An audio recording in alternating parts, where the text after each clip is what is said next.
Do it. All righty.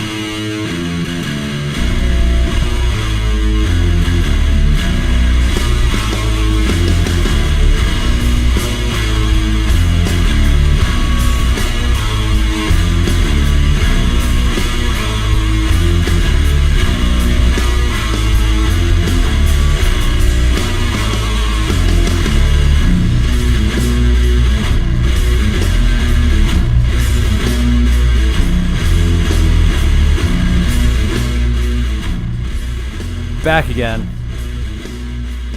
74. I was about to ask because you just told me what episode it was and I already forgot. That's so. Not good signs, Josh. Hey, I'm 46, man. The brain's only going to last another couple weeks. That's how it works. I'll keep reminding you throughout the year how old you are then. Sounds like you're going to forget. Okay, I see. All right, that's fine. That's fine. No problem. So, awesome guest tonight. We're really psyched to have Geoff Hale join us. So, thank you for coming on, Geoff. Yeah, thanks for having me, guys. Yeah, a lot of people were psyched that you were coming on because John and I were just rapping about this a little bit about you before we put you on here. You've been somewhat quiet during the WAL era. So people have been wondering what you've been up to and that kind of thing. Man, I mean, nothing's changed on my end. I'm still training. I'm still preparing as if the next event is right around the corner. But, I have been busy with work. My wife and I have our own little oil and gas consulting company that we run. So it's just a two-man show. And so that's kept us pretty busy. And, business, family, and just training. That's about it. But always ready to come back. Oh, yeah. No, I mean, there's been several times over the last year since my last competition, which was July of last year in London, that I've been at a very high level multiple times. But, when I peaked, there's been nothing to do, nowhere to go and nowhere to play. So, it just, it's been kind of a roller coaster, if you will, as far as training is concerned. Up and down, so. Did it give you a little bit of time to kind of refresh yourself a bit mentally, or were you kind of not ready to be refreshed? I don't know. I think I'm taking too much time away from competition. And it's at the point now where it's like, do I even want to compete anymore? I still enjoy training. I like coaching. I like going to the gym. None of that's changed. I'm passionate about all those things, and I would like to compete again. But sometimes the drive just isn't there when there's nothing to do. Yeah. Yeah. Well, I don't know what your reasons were, Geoff, but there were quite a few people who were at the elite level. Yourself, Corey Miller, Herman Stevens, and Michael Todd up until the last few months who avoided WAL. And because it sort of sucked the air out of the rest of the arm wrestling to a certain extent in this country, it was kind of rough. If you didn't, jump on that bandwagon, it was kind of like being left out in the dark a little bit. Yeah, no, I've definitely felt like I've been sidelined over the last 2 years, and put on the bench. And when I got involved in arm wrestling, one of the big driving forces for me that inspired me to push myself in the sport was that there was no coach, there was no politician or anybody that said I could not or could compete at their event. I could just show up, compete, and do what I wanted to do. There was no JV or varsity. And once the contract started, hitting the scene with some of these different organizations, it just kind of, it was a hard pill for me personally to swallow because this is what I wanted to avoid. I didn't want to be involved in the political side of these sports. I just wanted to be involved in the athletic side. And so, I've just kind of, crept back into the shadows, and kept training, but, waiting for the right time to come back. Yeah. Well, your name was brought up a lot because people, frequently said, I wonder how, particularly you and Corey and the 165s, how you guys would have done and that kind of stuff. But there's quite a few people that felt the same way as you did, Geoff, about the contracts and just decided to stay out of it altogether because they didn't want to get, go down that road. Especially because, you pulled an Arm Wars and, PALs around. They might ask you to do a super match at any moment and you'd have to say no, which, a few people did. And it's, it's uncomfortable and it's annoying. And this is actually John's favorite topic. I don't know if you know. It used to be steroids, but now it's WAL. So you can see his face whenever we bring up WAL. He's just like this, frown comes over. Well, you know what it is. It's like you talk about the contracts and stuff, and I agree with you, Geoff. And really, to me, it's almost like that old quote of like, "I'm not mad, I'm just disappointed." like when that kind of stuff came through, it almost hurt the feelings of like, this is a sport I love, and like you said, you can go anywhere and do whatever you want. This is, because it is what it is. Like, we don't get paid a bunch of money, but the trade-off is that you're your own boss in this career, and then all of a sudden you weren't if you wanted to participate with the biggest league. And then really, and if you're not your own boss, there better be a trade-off, which is like, okay, but you pay me, right? That's a career. And but that wasn't there either. So it was kind of disappointing. Yeah, a lot of people said, you're going to make us sign contracts, and that means we should be getting annual salaries, right? Yeah, it would be nice. I mean, maybe next time. Yeah, I mean, I think the biggest deal with the contracts thing was just really the freedom that it restricted from, took away from the arm wrestle, really. I mean, that's really the big thing for me. I don't really care that much about the money necessarily in the big scheme of things, but, if I have to give up my likeness, my name, my character, if I have to give up everything I've worked so hard to, put together for basically nothing, that's hard for me to take. Yeah, no thanks, really. Yeah. And you weren't alone. I mean, so I don't know. I'm kind of, as John says, it's disappointing, but in another sense, it's kind of exciting because people are starting to pay attention to the events that have been sort of sidelined again. And there's a little bit more excitement about PAL and Arm Wars coming back and that kind of stuff. So let me ask you this: now that I know you said about the motivation being low at the moment, but do you have any ideas what you're going to do next in this sport? Really, one thing that still sticks out in my mind that I haven't got yet that I want to get is the WF World Title, and I still plan on competing at WF again. It's just, unfortunately, it's just been poor timing for me. It's been in difficult locations to get to, and I don't see it coming back to the U.S. anytime soon. So. I mean, we're basically forced to go overseas and compete, and I have no problem doing that. I've done it a million times with Arm Wars, but with a babe on the way, it's going to be tough to find time to do something like that. But I would love to do WF again if I had the opportunity. What class do you do when you go? I forget. Is it 154 or 143? I've only been once, and I pulled the 70 kilo class, 154s. Okay. But I think at this point, I probably just pull 165s. I mean, I don't, I just turned 33. I don't like cutting weight. Don't feel like cutting 10 pounds again. I did it multiple times for the Arnold Classic. I did it for WF once, and I think I'd rather just hang out at 165. I walk around at this weight, basically anyway. So it's pretty easy for me to make. Mm-hmm. Well, I think that would be amazing, man, because Simon's actually watching right now. He just shouted out to you, and we. Oh boy, yeah. Yeah, Simon's gonna be. Boa Perpetua.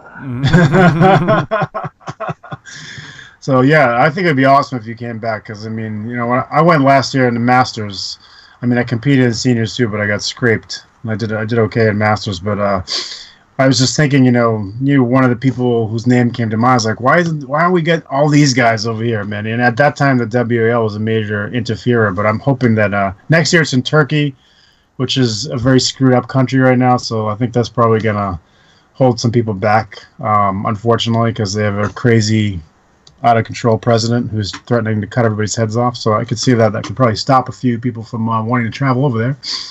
And then it's in Slovakia, I think, or Romania the year after that. So you're right, it's not coming any closer to where we are. But even so, it would be awesome to have guys of your caliber come with us. That'd be nice. Yeah, man.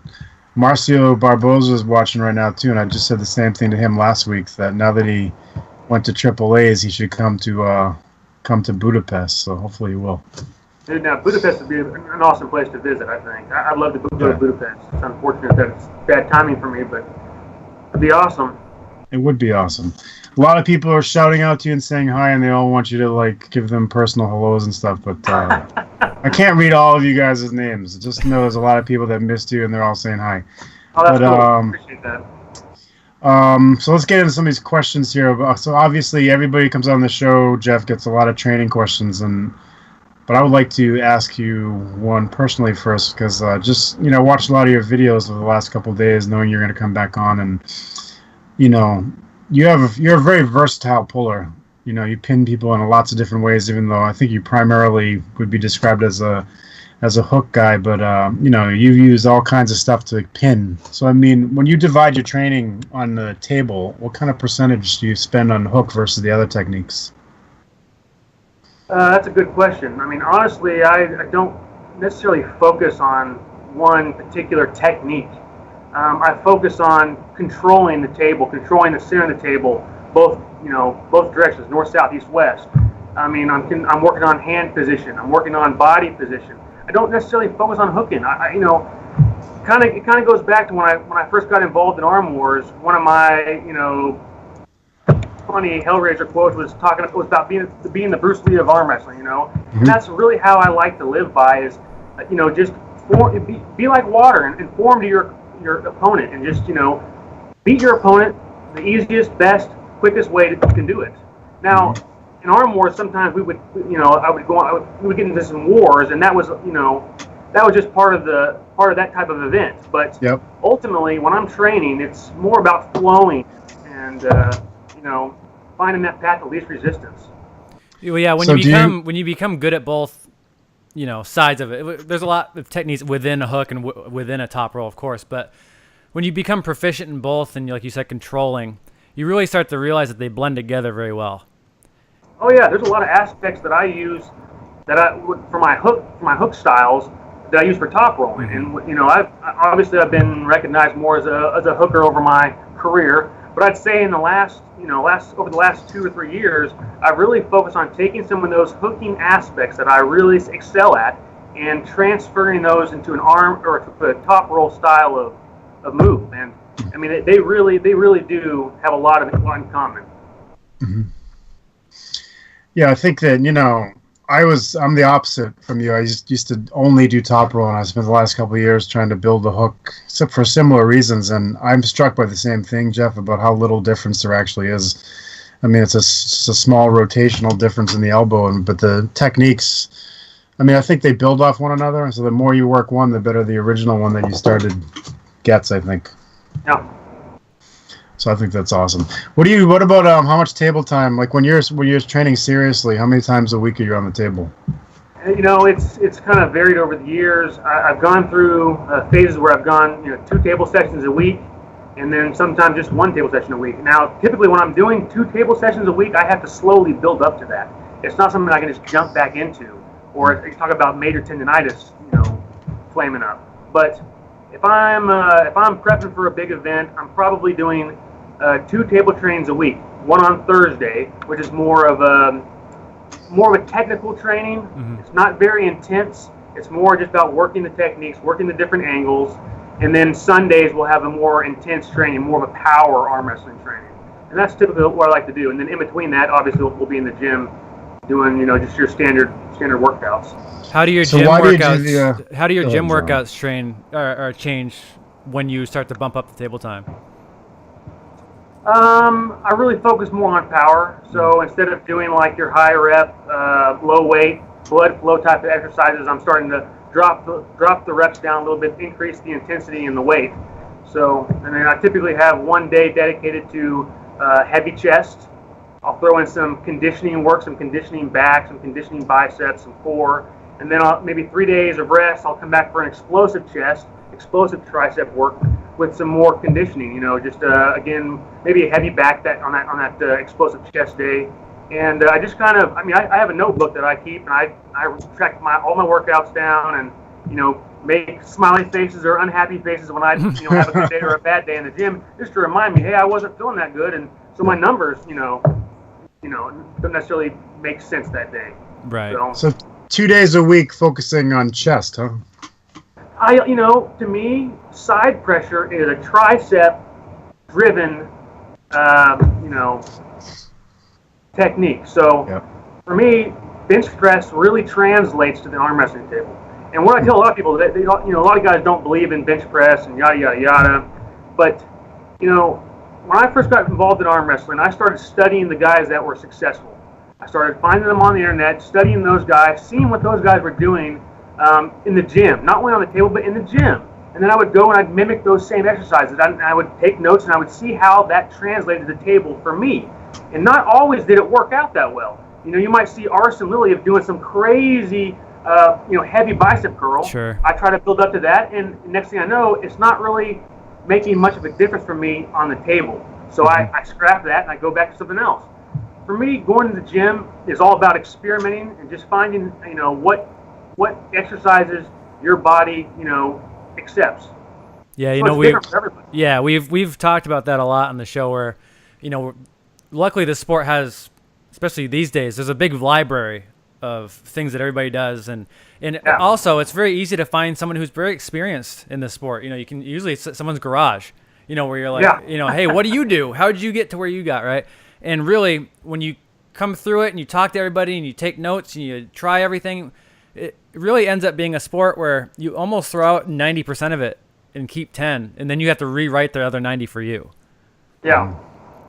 So it's like, no, bench press is no good for arm wrestling. And you're like, well, no, I wouldn't say that for me anyway. Like, maybe you should try it. And people might think you're crazy, but if it translates on the table, then you're obviously not crazy. That's right. Well, Ron Klemba, who you train with, John, was always talking about the pectoralis minor being a significant muscle. And obviously you do train that with bench press and various other things. But, I mean, I like the way you put it, Geoff, in that, because we talk about that a lot too, that, people are like, I want to know exactly how Devin trains. I want to know exactly how John Brzenk trains, which is largely meaningless because you're not Devin and you're not John Brzenk. So even if you do copy exactly what they do, it doesn't mean you're going to realize any measure of their success at all because our body types are so different in general. Yeah. And on that note, William is watching and he wants to know if you could elaborate a little bit more on what your body splits look like in the gym. My body splits? Yeah, I'm assuming he means like the time you spend on various parts of your body. I don't know, William, you can explain that. I was assuming you were going to know because you're smarter than me. I was like, he's going to know what this is, so I'm just going to read it. I don't spend more than, an hour and a half in the gym if I can help it. At that time, after an hour and a half, my body starts really fatiguing. Of course, I'm 33 years old, so I don't recover like I did when I was 18, 19, 20. So for me, about an hour and a half is about as much as I can take in the gym. And of course, that is divided up. I'll have some kind of chest exercise. I'll have some kind of back exercise, some conditioning for back and chest and biceps and core. I even throw some leg stuff in there. I try to keep it a full body exercise when I'm in the gym, even though mentally I'm focusing more on something, arm wrestling specific. Mm-hmm. I think that makes sense. I mean, I don't know exactly what he's talking about, but a lot of times, we get a bunch of questions from people about, do you spend one day on biceps, one day on triceps, one day on back, one day on chest, that kind of stuff, and do you work your legs, do you believe in cardio, that kind of stuff. So, I don't know if that's what he's getting at, but again, it's like one of those things it's fun for us to listen to it because there is a fair amount of variance in the different things that people do. I mean, we all do certain things like table time, but then, the amount of emphasis that each individual arm wrestler puts on specific exercises varies wildly from person to person. So in that sense, I mean, John and I started this show because we're like, I wonder how he does it. I wonder how he does it. I was like, well, let's ask him. Yeah. So now it's like, it's great because we have this huge amount of information, but it's also like it just illustrates the fact that there's 100 pathways to success, and it depends, but obviously on your mentality, but also on your own physical structure. Yeah, the more experience you get in the gym and on the table, obviously you start off mimicking other guys and learning those basic techniques. Eventually, you're going to evolve into your own identity on the table. You're going to become your own arm wrestler, and that should be the goal, anyways. Is not to be Cobra Rhodes or John Brzenk or Devin Lorette, but whoever you are. And in my case, it's Geoff Hale. So, man. Yeah, I think, too, it's very important to become, like you said, your own puller because also just because, obviously you're going to have the greatest success becoming whoever you are anyway because you're only going to, even if you pick somebody who you're just like, you're only going to be like 90% like them. So you're never going to be as 100% as good as you could be. But also, if you're 100% unique to your own style, in your own training, in your own self, you're going to be really hard to deal with because so-and-so has never pulled you before because you pull just like you do, and that's it. Yeah.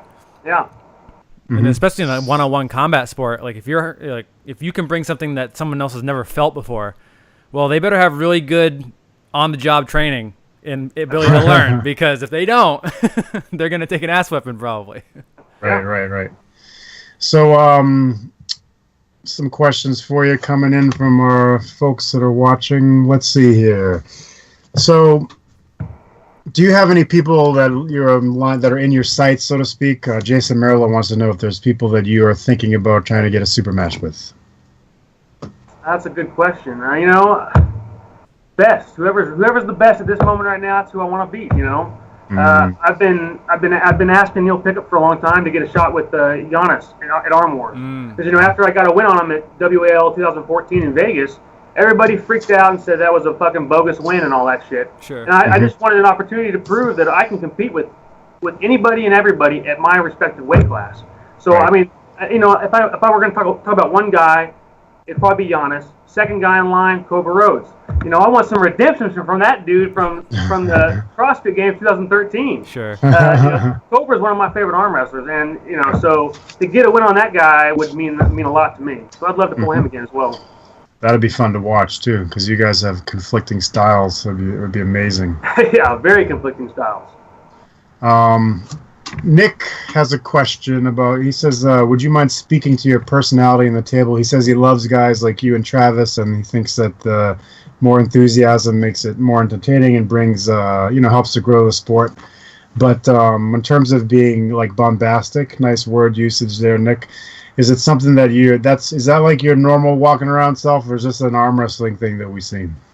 Yeah, you know, is the Hellraiser me? Hell yeah, it is. I mean, I created them. I mean, it's a part of me. But when I first got involved in Arm Wars, you know, it was suggested to me that, you know, I bring a little showmanship to the table.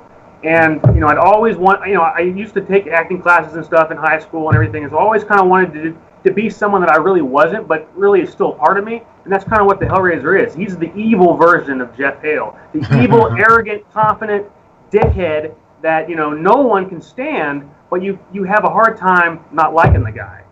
So when I started, you know, creating this persona, it was for arm wrestling. It's definitely arm wrestling specific, but you know, my idea was to create a villain that people still like. That's a good answer. I mean, I think to a certain extent, yeah. I mean, when it comes to guys like you, I mean, obviously, it is you. I mean, part of what gets you the success on the table is your emotional content and involvement in a match. I mean, you see the same thing with Travis. He's very different when you see him off the table when he's not arm wrestling, but then when he's arm wrestling, that's how he is. So it's like that is him, regardless of whether he's playing a character or not. It's a character that is designed to help him have success on the table, which sounds similar to what you said. Yeah, it's definitely a mental weapon, if you would. I mean, if you're in a super match, a one-on-one combat with some guy, I mean, why not use that mental card? That's going to give you an edge in that competition. Now, you know, everybody I've ever competed against, they know me personally, and they know that I'm the nicest guy on the planet. I'm the most respectful guy on the planet. But when it comes to, you know, putting on a show and comes to competition, I'm going to use what I have to win, and that's what we do. Yeah, and you That's know competition. right, and the idea, you know, this is a combat sport after all. This is one-on-one competition where we're trying to take something from somebody else. Like, we can be nice and respectful as we want and all that, but at the end of the day, like, this thing all starts as like a one-on-one fight. Like, it's not exactly a nice thing. Like, if I like you and we go into a 6-round, you know, competition, I'm not gonna like take it easy on you because I like you. Like, especially if you're super dangerous, which hopefully you are, because I probably wouldn't want to pull you if you weren't. So, as far as like, you know, people who get offended at like elevating your personality or saying things that maybe aren't, you know, necessarily viewed as respectful or something like that. This is a grown-up sport. You know, at the end of the day, it's. I mean, if the words and stuff that people use hurt your feelings, and taking a loss is really, really going to hurt your feelings. So you should maybe reevaluate if you want to continue it. You know. Yeah, you know, and also with my character, you know, in the back of my mind, there was a line that I wasn't willing to cross. Oh, of course. When it came to, you know, talking smack or whatever, I wasn't going to talk about anybody's family or loved ones or go anywhere near that subject. But I always went just far enough to get that person flustered, you know, just so I could have that in to get where I needed to get, and then, you know, it was just, you know, gold from there on out. Right. You spoke about redemption earlier with Cobra Rhodes. Sam Harris is watching right now, and he would like to get some redemption with you, he says. So he says he's enjoying the show, but he might not want to give away all of your secrets because Sam's listening, man. Hey man, you know what? I don't even believe in secrets in this sport. You can ask me anything you want. I'll tell you what it is. You know, That's the the way I've truth. always looked at arm wrestling is that if I help you get better and you start beating me, then I have to force myself to get better so I can start beating you again. So it's only going to help me continue to evolve as an athlete in the sport. So Yeah, no I secrets here. totally agree with that. The other thing is, like, I was involved in a martial art for a long time. We weren't allowed to videotape anything because they were afraid people were going to steal secrets. It's like nobody can steal anything from the video. They got to go out and do all the work in the weight room or the arm wrestling table or the dojo, whatever. They can't just watch it and get it. So I totally agree with you about the secret thing. It's overdone. Yeah. All right, here's some good questions. Brian wants to know, it's sort of related to what we were just talking about. Who's the puller that you take the most pride in having beaten? That's a good question. I mean, to be honest, it may be a guy you guys have never heard of. His name's Freddie Gunnarsson from Sweden. Yeah. This guy, I pulled this guy 3 times in Arm Wars. In the first 2 matches, we tied 3-3. And so, you know, the third match was actually in Sweden, and that was a really, really important match for me personally. I had gone to war with this guy twice, and I mean war. And to get a win on him and actually finally come out victorious was probably, probably the biggest win of my career, to be honest with you. And no one may not know who that guy is, but we tell you right now, Freddie Gunnarsson is a freaking beast. Yeah, he had He's that a bad dude. Yeah, he had that like really, really good, like you get inside and then it's straight down, like this crazy dude. down pressure and a fairly long arm and just really interesting style that made it really uncomfortable straight in the center down into the table. Very tough. Very strong. Yeah. And one of those kind of pullers too that doesn't necessarily have that stereotypical arm wrestler look where you're just this big muscled up freak. He was this a skinny, lean, tall guy, and to be that strong and look like that, I thought it was awesome. Yeah, he had Kevin Bongard syndrome. Yeah. There's another question. This is from, I don't know what his name is here, but his username is JFact. He says he has small hands like you, Geoff, and he wants to know, do you put more effort into training your wrists and hands, or have they naturally been as strong as they are? No, I put a lot of effort into my hand and wrist. How do you compensate for that? Yeah. Well, I mean, it's tough. I mean, I've spent a lot of time training my hand and wrist. And I will say the first maybe 4 years of my career, I was still in the mindset it was all about arm, all about back, the big muscles, the strong things, And so I didn't put a lot of focus in my hand and wrist. And it wasn't until I got to that elite level where I was getting exposed by all these top rollers that I felt like, well, shit, I got to do something about my hand and wrist. And from that day on, I really put a lot of training into my hand and wrist. And just anything and everything I can do with my hands to make them stronger, I try to do. So. So do you think that, once you got to the point where you're starting to compete with all those guys, did you back off the hand and wrist stuff and focus more on the technique, or does that still something that you spend a lot of time in the gym on? I mean, I still focus quite a bit on my hand and wrist when I'm in the gym, but, I'd say nowadays, at this point in time, I've gotten to a level where when I'm on the table training, it's more about technique and angles and that's what I was getting at, because we've talked to a bunch of people with all different hand sizes, and the consensus seems to really be that it doesn't actually matter what size hand you are, it's basically how you're using it.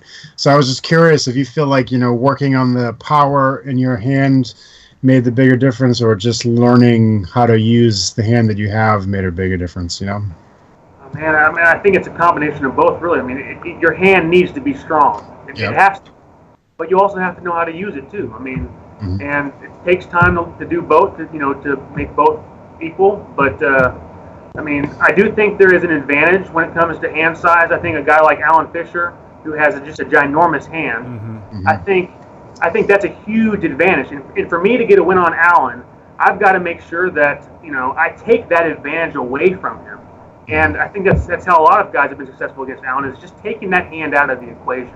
And your hand has to be strong to do that, but you have to be smart. It's more of a mental game when it comes to that, I think. Yeah, in this game, if you pick the wrong centimeter movement, you're screwed. Especially with someone like Alan, Yeah, centimeter is everything in arm wrestling. Right. Yeah, Chris Gobby just did that to me a few weeks ago, so I know exactly what you're talking about. Because my hand is actually a little bit bigger than Alan Fisher's, and I think Chris's might be a little bit smaller than yours. So he like totally outsmarted me, and I was impressed by it. Anyway, I like that kind of technique because it shows that someone's put a lot of thought into the game and they spent a great deal of time in technique, and I think that matters an awfully lot in this sport. So everybody's asking, what do you do to train your hand and wrist? I do a lot of pinch grip stuff. I, walk around with plates. I mean, honestly, I don't do anything different than anybody else does when it comes to training my hand and wrist. I do wrist curls with a dumbbell, I have some Mazzarento handles that I hook up to a pulley system. I do your standard rolling thunder crap. I mean, there is nothing super specific that I do that would change your game. It's just I'm dedicated and focused, and I want it bad enough that I get it. I mean, that's where it comes down to. I get a lot of emails. I'll get a lot of people message me on Facebook asking me all these questions about what I do for training, and honestly, it's really the same answer. I do what everybody else does. I mean, you take your generic bodybuilding style exercises and you just kind of tweak them to make them more arm wrestling specific, and that's all I do differently than anybody else, I guess. Yeah, I think the big, this secret, like we were talking about, filming secrets and like these, you don't believe in secrets. Really, it might hurt people's feelings a little bit, but the real secret is you just got to work really hard and be really consistent. Yeah. That's all it is. Like, there's nothing that's going to replace a 2-hour workout. That's like, well, what if I just do one thing that's really, really good though? Like, no, you got to work really hard for hours on end, for years on end, to then figure out exactly where you're going to go. It's just the way this goes. And now that I think about it, if I could, tell someone one thing that they could do to be the best arm wrestler possible, that would be find the best training partner you could find. Mm-hmm. That's the key, because table time is very, very important, and you will get the most benefit as an arm wrestler arm wrestling. I do agree with that. I used to think that it was more of a gym type of thing, but now I'm convinced it is arm wrestling. And if you have a good training partner that is willing to sacrifice himself or herself to help you get better, and vice versa, it has to be a two-way street there, then you're going to have a lot of success. And I happen to have training partners that are just like this how I'm describing, and I'm very lucky, and my partners may not be the best, recognized as the best in the world, but to me, they're the reason I am what I am. Right. It's very important. Yeah, we've talked about that a few times too, where a lot of groups are not so much interested in getting better as much as they are as winning every match in practice. And these things they call it injuries, and they really don't help develop any kind of plan or kind of instincts or whatever you want to call it. It's really important to recognize that too, where you have a group of people who are trying to get better at the sport. And that doesn't necessarily even mean stronger. Like you said, you have a couple different, trainings where one's maybe less intense and one's more intense. Even in those high intensity trainings, there's, I'm sure, a focus on getting the job done correctly, which means not getting injured, not going backwards. Yeah. If you can avoid injury at all possibility, that's what you want to do, because that takes you out of the game, and then you can't even train. Mm-hmm. I love this whole part of this conversation because it reminds me, Brzezinski said that basically exactly what you said, Geoff, about the most important thing is having a great team.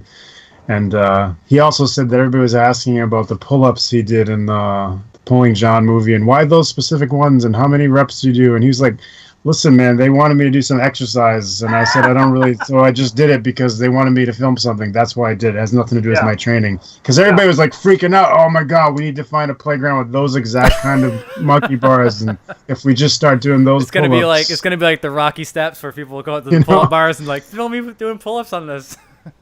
Dude, I'm guilty of the same thing when I've gotten into sport. I did the same thing. Oh, they did it. That's what they're doing, and they're successful. I've got to do that same thing. It just doesn't work. It's whatever works best for your specific body type, and you have to find that out by experimenting. Yeah, and I mean, people don't even have the same, like you said, certain people you look at, you wouldn't think that this person is super strong, but they are. You would think this person is super strong, but they're not. Or this person looks like, a good example for me would be like Yoshi Kanai, who you would not look at Yoshi and think one that he's super, super strong. You'd think he's pretty strong, but you would not expect that kind of endurance out of a human being. He just doesn't look like the kind of guy who would, but he does. That's true. So Yoshi's a beast. Yeah, and if you start off as a guy who can pull pretty well for a long, long time, well, your road to getting better is going to be a little different than the guy who is super strong for 10 seconds. Yeah. one of Yoshi's countrymen, Shinji Miyamoto, is watching. He says, Shinji, yeah. So he's watching you. Yeah, I love So here's an Shinji. interesting. Yeah, he's a cool guy. There's an interesting question here from Paul. And I don't know how much of this you can do, Geoff, without a partner in the room with you. But he's interested in if you could explain a little bit how you take an opponent's big hand out of the equation. Oh man, it honestly depends on the style. I mean, you've got to hide. It helps to be able to hide your hand from your opponent. Okay, you want to figure out a way to. Okay, let's just give you an example. Alan Fisher's a good example for me. I used false pressures. In my mind, I used false pressures to convince Alan that I was going a certain place that I did not go. And instead of using my hand to control the match, I used my rotation. Now, that may not make sense to anybody, but you might have to go back and watch the match and listen to what I just said. But, that's what you have to figure out, is how can you do it. And the only way you can figure that out is by getting on the table, having your training partner mimic that guy's style, maybe whatever, if his arm is really long, maybe elevating his arm a little bit on the pad, something like that. You're just going to have to come up with your own. You're going to have to use your imagination to figure out some of these answers to these questions that you want to know. I can't answer all of them for you. I've just used my strengths to defeat some of these guys. What I did to beat Alan in those particular instances, you may not ever be able to replicate. And that's just as simple as that. Do you think that going to the straps was part of the benefit that you had there? It seemed like you were more dominant. I'll tell you what, in the very first super match I had with Alan back in 2012, yes, the strap, I needed the strap. I needed the strap for confidence. I needed the strap to control him. That's what I felt like. I pulled him again at WAL 2014, got absolutely bummed by the guy. He was a freaking beast that day. I pulled him, maybe like 2 or 3 months later for Game of Arms Season 2 that never aired. I pulled him in a super match there, and I beat him very convincingly inside and outside of the strap. I didn't need the strap. It was just a matter of just controlling the match and just taking his hand out of the equation. I didn't have to have the strap to do that, and I proved that to myself that day. Now, could I replicate that again tomorrow? I don't know, but I've had some success against Alan, but I think it's because I really focused on studying his technique, his tendencies, where he typically goes, how he typically reacts. I do the same thing for any opponent that I face in a 6-round format. Now, when it comes to tournaments, it's a little difficult because you have so many different styles to study and to prepare for. It just kind of gets almost convoluted trying to, prepare for 15 other different guys that are in the class. But a one-on-one super match, I've gotten really good at studying that one opponent, finding where their weaknesses are and what their tendencies are, and exploiting them. Yeah, it's almost better if you're in a tournament format where there's a lot, it's a tournament with pretty good level guys in it. It's almost better just to almost clear your mind. Like, I'm not going to necessarily plan for anything in specific, because if I do, well, I might get surprised because who knows who you're going to pull. Whoever goes to the B side, whoever, whatever your draw is, whatever. It's almost better to go up there with an open mind, because let your instincts take over. You're an arm wrestler. If you're an arm wrestler, you do this is what you do anyway. Just have a clear mind. That way, if he's thinking and you're not thinking and you're just going to react, maybe you're going to be a little faster. I agree. I mean, when I went to Japan, the Japanese Nationals in 2015, I didn't go up to each of those matches with a particular move in mind. I went up, I felt my opponent, I let them give me some pressure, show me something. I tried to get them to show me something, give me something. I used a lot of no loading to kind of get them to, give me some feeling. And then I reacted, just as you're saying, just open mind. With the only idea in my head was that I wanted to win, and I wanted to win fast. But I was going to go to the path of least resistance, and I was going to try to find that in the setup. Right, and we all, if you just go to a training and you grip up and go, go ahead, and we just ease into something, we're going to find that path. Yeah, it's just because that's what we do. I mean, I don't know how long you've trained on a table or in this game, but I've been doing it for 8 years. I don't need to think too much when I'm pulling. Yeah. The only time I'm thinking is when I'm looking for something specific out of my training. Yeah.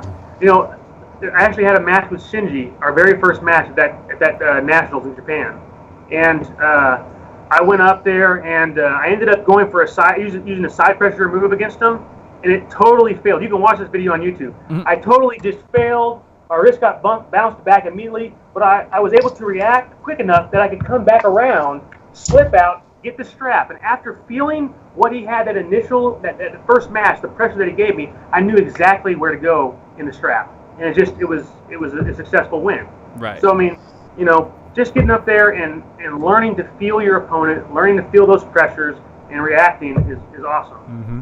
Mm-hmm. So let me ask you this, Geoff. So we'll go back to the Alan Fisher match and the special preparation you did for him. Once you got into the match, and that super match that you won, I can't remember which UAL event it was, but anyway, I just watched it too. But anyway, so you won. How much of the preparation turned out to be similar to what you got from him on the table? Like, do you feel like the preparation you did contributed significantly, or was it more the fact that you had arm wrestled so much that your technique adjusted automatically, as John was just saying? No, I mean, I think I prepared really, really well for Alan that day. And in fact, I even kind of contribute my loss to him at WAL as just being overconfident. I went into that UAL match back in 2012 really focused, in really good shape, and had studied every video I could find of him, had gone into deep discussion with my training partners, and really analyzed him as an arm wrestler. And that's why I think I won that match. Was I physically prepared? Hell yeah, I was. But, I mean, I think I really prepped. I think the reason I won that match is because I prepped so hard for it. Yeah, I think we've said we said it with Vigent was on. And the guy who has a chance to win is usually more dangerous than the guy who has a chance to lose. Meaning, like, if you're walking in, like, you're really not supposed to win, but you have a chance to win, like, you're a dangerous dude. You're the guy who has something to prove. You're the guy who's going to attack, all that kind of stuff. But if you walk in, I'm the guy who I just have a chance to lose. Like, I'm really kind of supposed to win because I did it last time. Like, it doesn't sound like to me that physically, as far as preparation, you change too much. It sounds like you're always pretty consistent. If you're going to show up, you're going to be in shape. That sometimes, this sport has karma written all over it, Yeah. So sometimes you walk in, you're like, oh yeah, I got this. And then, Alan's a legend too. It doesn't hurt. Yeah. When, he can make adjustments too, I mean, you're going to have good days and bad days. You're not always going to be the best version of yourself at every tournament. I mean, if you can be consistently 80% of the best version of yourself at all the tournaments you go to, you're going to have a lot of success. I just don't think it's very often that you actually go to a tournament and you're 100% across the board, physically and mentally. And then, the mental side of the game is really almost as important, if not as important, as the physical side of the game. And I've experienced that a lot. A lot of my losses I've taken over the last couple of years have been mentally just flustered, not there, not focused, just not in the game. But physically ready to kill. So right. I mean, yeah, and we've all had I'm sure times in our careers here where really there's no rhyme or reason to why we physically feel great on a certain day. There might be you might be through the worst training of your week as far as like workload. You're just beat up, and then you go to a training and you're like, I feel fucking incredible right now. I have no idea why. It doesn't make any sense. Yeah. And there's other times where you're perfectly peaked and you show up and you just physically for some reason everything's not working. It just doesn't make any sense. Yeah. That's very true. Well, it's people brought up this a little bit about Travis at WAL. Travis is watching right now, so hopefully he doesn't get too pissed at me. But, he didn't have the same success he did in the years past, and he also was helping to run the tournament, and you could hear him saying to himself, why am I so slow today? And he just seemed distracted. So he may have been just as strong as he was the year before, but, being in charge of the tournament just took a little bit of mental edge away. I don't know. Well, yeah, and I think, when your mind's somewhere else, that's definitely going to affect you. I think another thing is, if there was $20,000 on the line, I think Travis probably would have showed up to whoop some ass. So, I mean, that's a big driving factor too. I think Travis is a freak. I mean, he's proved to be the best. He's proved to be one of the best time and time again. So I mean, but again, it has to be under the right circumstances. You're not always the best version of yourself at every event you go to. So. Cobra is watching now too, so he just gave you a little shout out, and everybody's saying, "When are you guys gonna have a match again?" And he's like, "What?" I'm just trying to watch the show, man. But that would be a great man. I mean, actually, you and Sam Harris and Cobra, those would all be great matches every way, back and forth, because Sam's really come into his own the last couple of years, and he's also, I think he walks around at around 160 as well, so he's not like one of the 165ers from WAL who's actually walking around at 200 pounds. That's a little bit more of a fair match, probably. He's proud of himself. He's really come a long way since last time I pulled him. I mean, Yeah.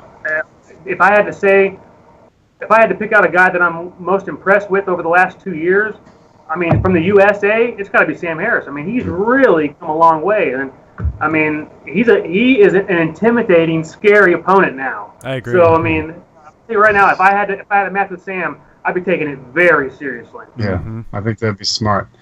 Yeah, Sam's we had him on a while back, and he's like you. He's a real hard worker. He takes it very seriously, and he focuses like a laser when there's a big tournament coming up. And I think, that by itself is just such a massive asset. The other thing about Sam is that he's got a very open mind, so he doesn't say that he has the solution. He was talking about all these different people that he picked stuff up from who had helped him get better.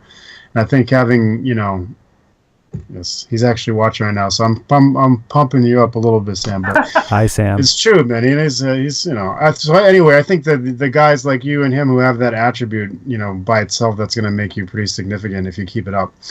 All right, more questions here. I'm not sure what country this young man is from, but he's asked a few questions, so here's one. What is your opinion on the King's move? Do you think it's a good move? Do you think it's dangerous for arm wrestling? Man, that's a touchy one, dude. Yeah. I mean, it's part of our sport. I mean, I don't know what else to say. It's an unorthodox style. I think it's definitely beatable. I think there's always a way to beat any move in arm wrestling. But I mean, if you don't get an opportunity to train against that style, then it's kind of hard to prep for it, because I mean, I don't think there's a whole lot of hidden, I don't think there's anything that's A secret. a secret about it. I mean, it's just there. It is what it is. Yeah, right. And it's a scary move to have to face. Have you ever pulled Crazy George? I've pulled him once. I pulled him once in 2009 at the Arnold Classic, I believe. Yeah. And it didn't just. I just laid down to him, to be honest with you. We slipped, went to the strap, and I felt this. And I felt a strong guy. Is what I felt. I'm not gonna lie. People always say, "Oh, he's got a bone lock." I felt a strong. Everybody says that. Everybody who trains with him says he's rotation, strong. Everything felt strong, just in the setup. So I mean, I give the guy credit. I think he's a strong dude, and to be the age he is and still whooping ass, I mean, more power to him. Did you see the match with Chafee and Michael Todd at the end of WL? I did, yes. So do you think that that's what happened with Chafee? He doesn't really understand how to pull that particular technique? Maybe. I mean, Michael Todd and Chafee have had super matches before. Mm-hmm. That wasn't the first time they've gone, Right. 3 or 4 or whatever. So, I think there is a technique to beating the King's move. I don't think you can necessarily muscle it. I think people have had some success in the past muscling it, but not on a consistent basis. So I think there's a technique to beating it. And I've seen, there's been some videos of Crazy George training on YouTube over the last maybe 1 or 2 years that I thought showed a lot to me. Mm-hmm. I picked up a lot when I watched those videos. And there's even been one here recently with Devin Lorette pulling with him. Yep. And to me, that even said something. Now, Devin's a different guy. He's a totally different animal. He has a leverage advantage like nobody else. So it's hard to you couldn't mimic what Devin did and beat Crazy George. You're not Devin unless you're Matt 76. Pass, and you have that advantage. But I think there's a way to beat that move. But you're gonna have to train against it. You're gonna have to practice against that thing. Yeah, I mean, I think like you kind of said, there's really no secrets left of it. I think there's plenty of videos out there that kind of show you a training manual on what to do. Now, Are you strong enough to do it? Are you confident enough to do it? Because it's not going to be a quick win, most likely. No. Like you said, you're not going to muscle it. I think Corey Miller kind of learned that this year at the Arnold with Crazy George, where, I mean, I don't think there's too many people that would disagree that Corey's side pressure, especially from just a ready go, Corey's side pressure is unreal. He's fantastic. He has a very, he has a good hand, a very exact hit to where he's going. Obviously, he's had a lot of success with it, all that. and George stopped him this far, and that's it. You know, and as soon as the handbrake's back and George gets into his rotation, it's over. You know, it's not. And I think George has evolved a little bit from the 90s, you know, and from the early 2000s. I think he is really focusing more on that rotation and his hand and wrist. I think he's not getting caught palm up as much anymore. He's really, if Crazy George gets this, just this, it's fucking over. Yeah, and he's standing up quite a bit, too. It's a big key. Yep. Yeah. And he's standing up quite a bit more, too. Like, he used to have to drop down quite a bit before, and he's not dropping down nearly as much as he used to. He's pretty much upright. He doesn't have to because he's using his moves evolved. Right. Mm-hmm. Those are all great points. I mean, I think everybody who's training with Crazy George, the first thing they say is that he's extremely strong. And people like to, you know how it is. If you can't beat something, the first thing to do is to deride the technique. Say, well, that technique sucks. It's bullshit. If he was doing, you know, you can't beat him. You can't beat him. You know, so you can say whatever you want. The guy's winning. I mean, I think he's won 12 Arnolds in a row, and he's faced competition from all around the world. It's not a trick, you know what I mean? His technique obviously is a big part of his success, but it's not like that's all he has is a bone lock, and he's really like can't even do a pull up, and he can't lift weights, and he just has this weird arm, and he can still beat everybody.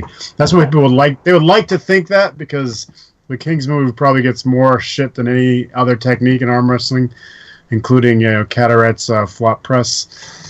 So, which I've seen you use too. You pinned somebody with flop press once or twice, if memory serves. You know, it's a good technique. You know, I think it's if you have these things in your arsenal, it's better for you. So yeah. Let's see what other questions we have. I know I've missed some of these. People are going to be mad. I usually get people pissed at me at some point. Do you have any questions, John? Oh, look at this. Jamie Sheldon's asking stuff too. I'm missing all the good questions here. Side pressure. Do you have a technique that you prefer for developing side pressure? Is it the chest stuff you were talking about, or? Yeah, I mean, bench press is a big part of my routine. Like I said, I do just a max effort chest day, 3 days rest, explosive chest day.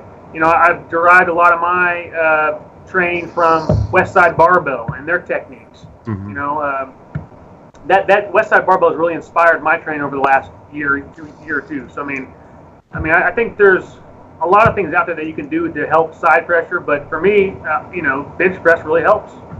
Mm-hmm. Yeah, it sounds like you've kind of taken your side pressure and tried to, try to move it into larger muscle groups than just like rotator cuff, shoulder, that kind of stuff. Maybe a little more damageable aspects. Yeah, I'm not. You're never going to see me doing some specific side pressure workouts on the pulley systems or on a table that's designed to do it. It's not me. It doesn't work for me. In fact, it actually injures me. It's hard on my inner elbow and it tears me apart. So it doesn't work for me. But pushing things. I'm still using those muscles, and it really seems to translate for me personally onto the table. Mm-hmm. Yeah, we've had a lot of people say that's the same kind of thing with side pressure, is that you can't go all out in those machines because that's exactly what happens. They blast your elbow. But static holds seem to be something people like. Everybody's also telling me about all these tournaments that are coming up that they want you to go to, and you just match this person at this one and this person at that one. So everybody wants to see you back on the table, basically. I can't tell you how many, literally, I cannot count the number of people who said, when's Geoff coming back? Is he coming to Europe? Is he going to do here? Is he in the United States? Is he going to go against this guy? Is he going to go against this guy? Oh, we have a tournament on the 29th. We have one on the 27th. So obviously you were missed, man. I'd like to do something. Like I was telling you guys before we started the show, my wife and I are expecting a baby girl August 2nd, so that's number one priority. So I don't know if I'll get to compete this year, unless, doubtful I'll get to compete this year. But I would love to. And, if an opportunity presented itself and I had the time to get away and the freedom and family wasn't an issue, then I'd be there. Yeah, that's true of a lot of people. I mean, we had Seth Barnett on last week, and he'd been very, very serious for the last couple of years, and he basically said similar to that. It's like, listen, I'm starting a new business. I got all this stuff going on, and, for him, he has to realize that it's got to be more of a hobby because real life exists too, and you can't keep going balls to the wall 24/7 when you're not getting paid 60, 70 grand a year to do it. It's tough to maintain the level it requires to be the best. I mean, it is really tough. So nutrition, is nutrition a big part of your training? When I'm competing, you're damn right it is. But when I'm not, I'm just kind of a normal guy. You know, I happen to have pretty good genetics, so I can go eat a big steak dinner every night if I wanted to, and I'd never gain a pound. So, you know, when I'm training, when I'm really focusing on competition, then yeah, my diet is pretty damn clean. And I walk around pretty lean as it is anyways, but I think I was telling Simon this earlier. We were talking about cutting weight and stuff, and you know, some different strategies to what I've done in the past. And a month before an event, I'll always clean my diet up, whether I'm cutting weight or not.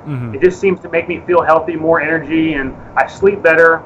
And you know, so I mean, I think diet is very important if you're going to try to compete at a high level. But for just everyday walk around, I mean, I'm just a normal dude. You know, I have a normal diet. Did you start off in the lighter weight class as well when you first were in the sport? When I first got in the sport, I was more like in the 176 class. Okay. About 2 years into the sport, I guess, or 3 years into the sport, I actually got up to 198 pounds. And I competed at like 2 events, an Oklahoma State event and then I think an ROTN event in Kansas City. And I found out real quick that I'm too small of a person to be, you know, a 200-pound man. So I was convinced after that ROTN experience that I need to drop way down.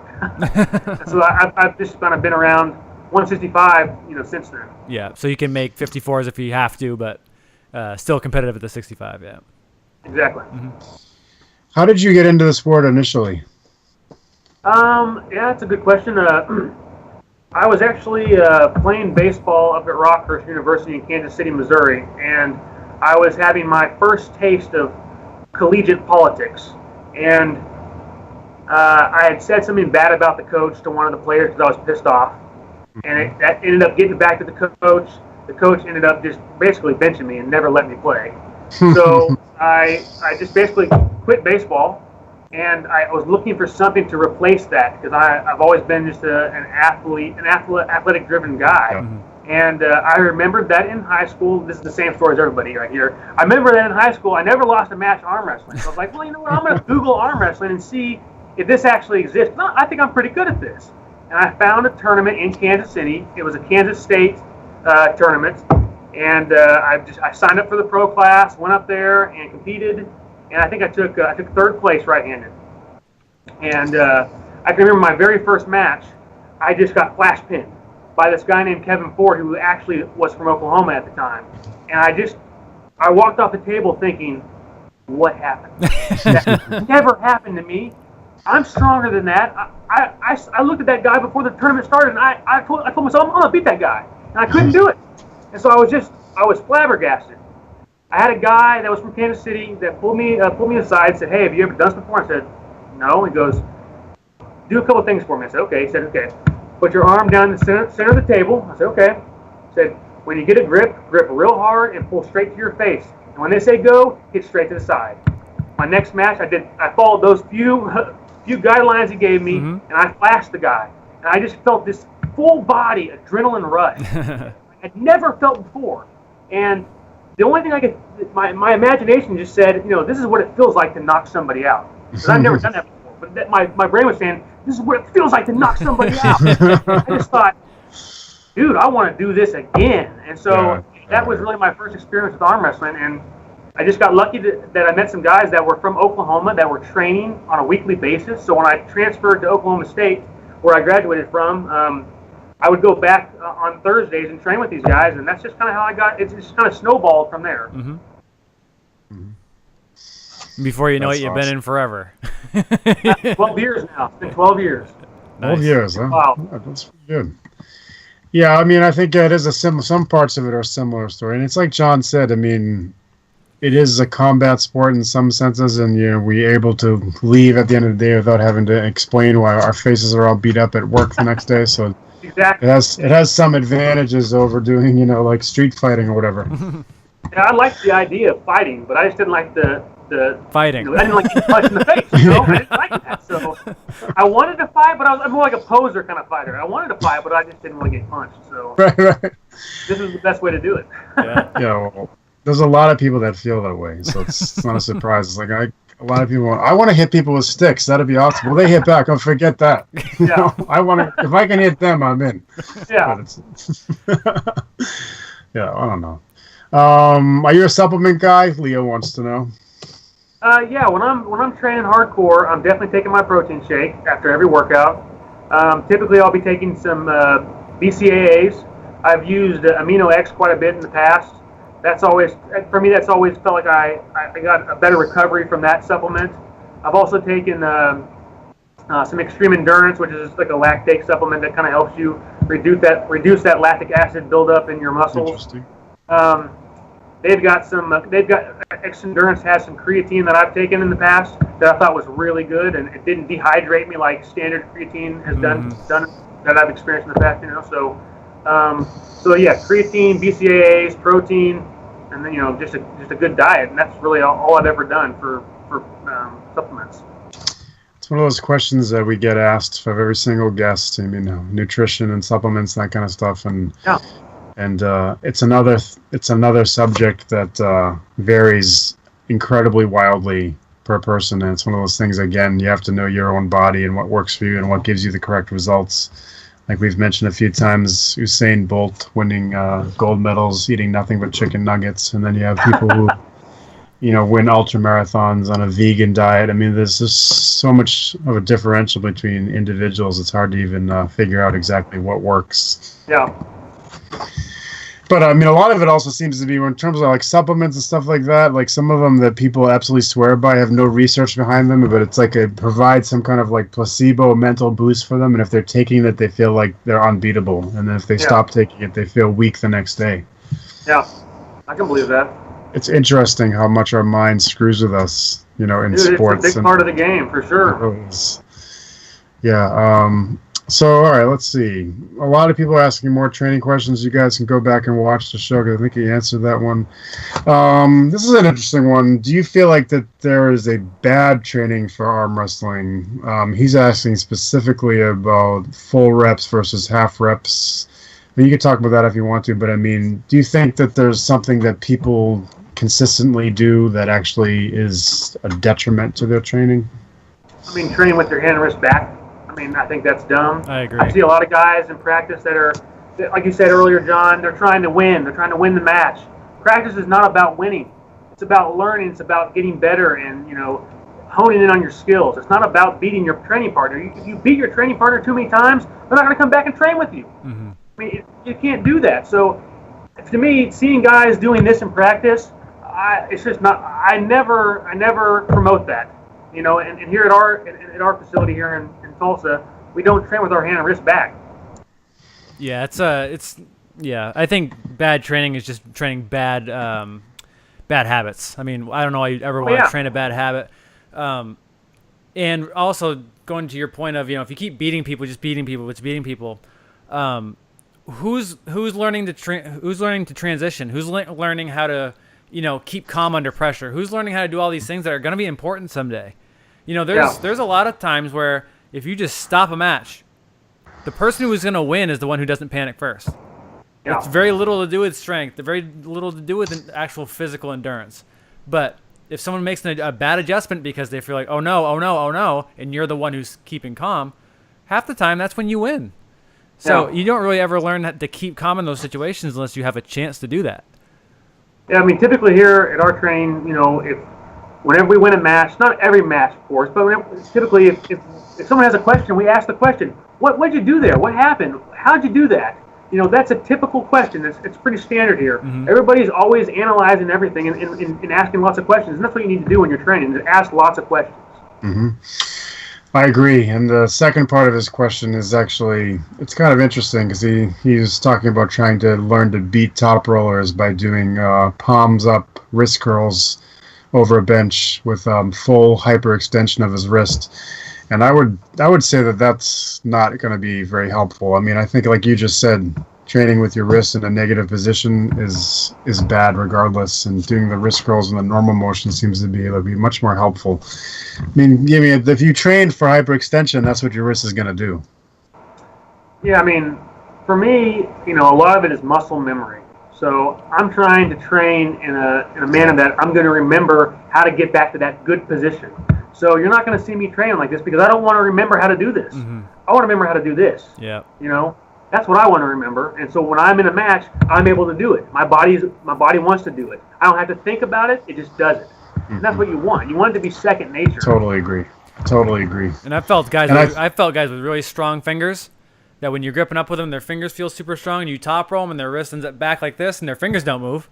Well, great. What good did that do you? You know what I mean? Yeah. Yeah. No, you're right. And I think, like you said about people training in practice in negative wrist positions for whatever reason, they end up back in those spots in matches over and over again. Like, if you train flop wrist all the time in practice, that's what you're going to do in a tournament. Yeah. Which is fine if that's your thing, you know? Like Nick Huck, if you're training against a stronger opponent too, and that opponent is just continuing to beat you the same way, it's not going to help you. You know, you may be helping them get a little bit stronger, but it's not helping you at all. It's hurting you. And if your training partner can't recognize that, then he's not someone you want to train with. Right. Very true. Well, I think that, I mean, you guys have both made this point, and I totally agree with it. There's probably nothing that's more important than having a good group of people to train with. That's, you know, when you're training for gains and technique and learning, and that's not a mini competition every week.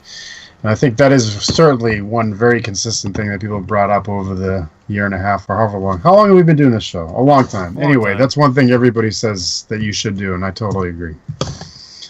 So I guess we can stop doing shows now because we got it all set up. You got it all. Yeah, we figured we got to the end. Speaking of that, Geoff, we've had you on here an hour and 20 minutes now. I'm sure you got things to do, dude. But it was really awesome having you on. I learned a lot, and I hope you'll come back and hang out with us again sometime soon. Yeah, anytime, guys. Yeah, it was a lot of fun, it was Geoff. Great. People missed you, so don't be a stranger. And I know how it is when you have a little kid on the way, but maybe we'll get to see you at 1 or 2 tournaments over the next few months. Sounds good. Yeah, you know, All right, dude. if this year's taught us anything in the sport, that arm wrestling will always be here. So That's right. you can always come back. That's right. All right. All right, dude. Have a great night. See you guys. Later. Yeah.